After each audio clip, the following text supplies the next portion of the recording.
is Katja. I am a FoodCorps AmeriCorps service member with Harlem Grown, and today we're going to be talking a little bit about cooking techniques in the kitchen. So I'm hoping to give you guys just some small tips and tricks that will make cooking at home a little easier during this time. Today I'm just going to talk about how do you read through a recipe and prepare for the actual cooking portion.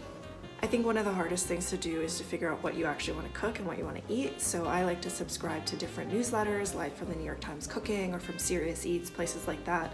That way you get lots of emails just about different recipes and you get inspiration for something you want to try. Recently, the New York Times sent out a canned tuna noodle salad recipe, so I decided to try it. The first thing I do when I look at a recipe is I read through all of the ingredients. Some of the ingredients might specify that they have to be at room temperature, so I want to take those out ahead of time, like maybe it has to be room temperature butter or eggs. I go to my pantry, I go to my fridge, I take out all of my ingredients, and I set up what's called the mise en place. The mise en place is French for putting in place, and it's what chefs do in the kitchen to have everything close by at hand to make things a lot faster while you're cooking, very organized. For this recipe, I've gathered all my ingredients for my sauces, I have my dried noodles, and I have my other ingredients like my canned tuna here, and that's all set out here. I haven't actually started cooking, but it's all prepped and ready. I find setting out all the ingredients before you start cooking really helpful because that way you don't get to the middle of a dish and realize, oh my goodness, I was supposed to finish the sauce with cream and I actually don't have cream in my fridge. This way, before you start, you know you have all the ingredients and you know what you potentially need to run out and get at the grocery store.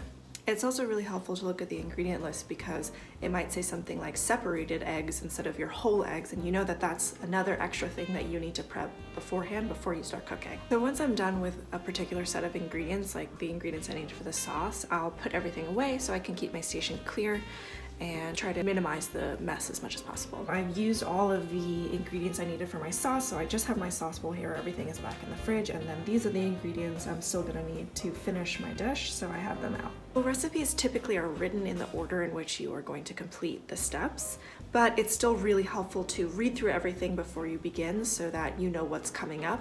Like say you need to preheat the oven, or you need to be boiling a pot of water for your noodles, that kind of thing. You wanna know ahead of time. It'll also help you save time so that you can complete some steps while other things are going on. So while I'm waiting for my noodles to cook, I have already completed my sauce here.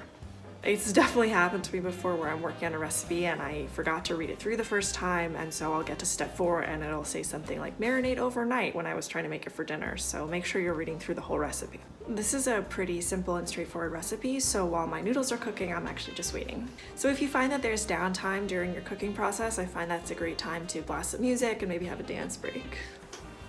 That's all for today. Thank you guys for watching, and I hope to see you again on the farm soon.